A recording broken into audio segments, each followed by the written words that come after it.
Breaking news చూస్తున్నాం. పుష్ప 2 టికెట్లు ఇడ్లీలంటూ సంచలన దర్శకుడు రామ్ గోపాల్ వర్మ కామెంట్స్ చేశారు. పుష్ప 2 సినిమా టికెట్ ధరలపై విమర్శలు వ్యక్తమవుతున్న నేపథ్యంలో చిత్ర బృందానికి ఆర్జీవీ అండగా నిలిచారు. ఈ సందర్భంగా టికెట్ల రేట్ల పెంపుపై ఎక్స్ వేదికగా స్పందిస్తూ సుబ్బారావు అతని హోటల్ ఇడ్లీ విక్రయం అనే కథను వివరించారు. సుబ్బారావు ఓ ఇడ్లీ హోటల్ పెట్టి ప్లేట్ ఇడ్లీను 1000గా పెట్టాడని, సుబ్బారావు అంత ధర పెట్టడానికి కారణం వాడి ఇడ్లీలు మిగతా హోటల్ ఇడ్లీల కంటే గొప్పవని నమ్ముతున్నాడని తెలిపారు. కానీ కస్టమర్కు సుబ్బారావు ఇడ్లీలు అంత వర్త్ అనిపించకపోతే సుబ్బారావు హోటల్కు వెళ్లడన్నారు.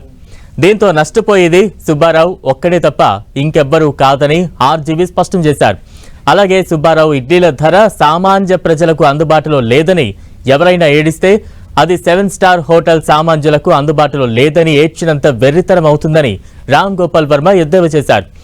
ఒకవేళ 7 స్టార్ హోటల్లో అంబియన్స్ కు ధర చెల్లిస్తున్నామని వాదిస్తే పుష్ప 2 విషయంలో ఆ 7 స్టార్ క్వాలిటీ అనేది ఆ సినిమాయే అని ఆర్జీవీ చెప్పారు.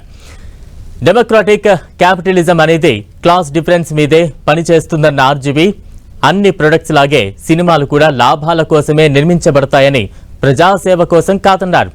లగ్జరీ కార్లు, విలాసవంతమైన భవనాలు, బ్రాండెడ్ బట్టలపై ఎడమనోళ్లు సినిమా టికెట్ ధరల మీదే ఎందుకు ఏడుస్తున్నారంటూ మండిపడ్డారు.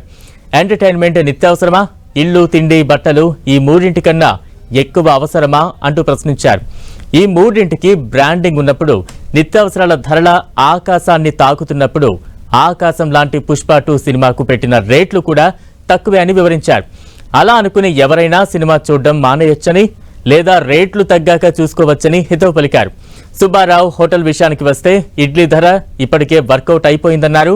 దానికి ప్రూఫ్ ఏమిటంటే సుబ్బారావు హోటల్లో కూర్చునే చోటు దొరకడం లేదని, అన్ని సీట్లు బుక్ అయిపోయాయని చెబుతూ పుష్ప 2 టికెట్ల రేట్ల పెంపు విషయంలో తన స్టైల్లో ట్వీట్ చేశారు ఆర్జీవీ.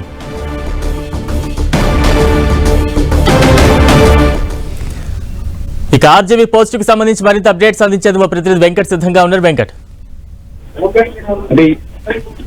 ఈ రోజు సాయంత్రం అంటే నైట్ 9:30కి రిలీజ్ కాబోతున్నటువంటి పుష్ప సినిమా పైన ఆర్జీవీ సంచలనం ట్వీట్ చేయడం జరిగింది. ఎందుకంటే ఇప్పటికే సోషల్ మీడియాలో ఈ టికెట్ రేట్ల పైన బాగా కొంత విమర్శలు వస్తున్న పరిస్థితి ఉంది. అయితే అలా విమర్శిస్తున్న వాళ్ళకి కౌంటర్ గా ఆర్జీవీ ఒక పెద్ద ట్వీట్ చేయడమే జరిగింది. అంటే అల్లు అర్జున్కి సపోర్ట్ గానే ఆయన ఈ ట్వీట్ చేయడం కూడా జరిగిన పరిస్థితి ఉంది. అంటే దీని ఒక ఇడ్లీ ఒక స్టోరీ కూడా చెప్పడం జరిగింది అని చెప్పవచ్చు. అంటే మీకు నిత్యావసరం వస్తువులాగా సినిమాను భావిస్తే ఇది కూడా ఇంకా ఎక్కువ టికెట్ రేట్లు లాగానే పెంచుకోవాలని కూడా ఆయన చెప్తున్న పరిస్థితి ఉంది. అయితే ఎంటర్టైన్మెంట్ కాబట్టి ఇది దానికి బడ్జెట్ కు తగ్గ విధంగా ఉంది కాబట్టి ఈ సినిమాని ఆ విధంగా చూడాలి, చూసే వాళ్ళు చూడొచ్చు, లేకపోతే ఇష్టం లేని వాళ్ళు మానేయొచ్చు అన్నట్టు కూడా చెప్పడం జరిగింది. అంటే ఒక రకంగా చెప్పాలంటే ఆర్జీవీ అల్లు అర్జున్ కి చాలా సపోర్టెడ్ గా సినిమా టికెట్ల పెంపుకు ఆయన సపోర్ట్ చేయటం మాత్రం ఇప్పుడు సినీ ఇండస్ట్రీలో అందరూ కూడా హర్షిస్తున్నారని కూడా చెప్పవచ్చు. Balaram. Right, thank you Venkat.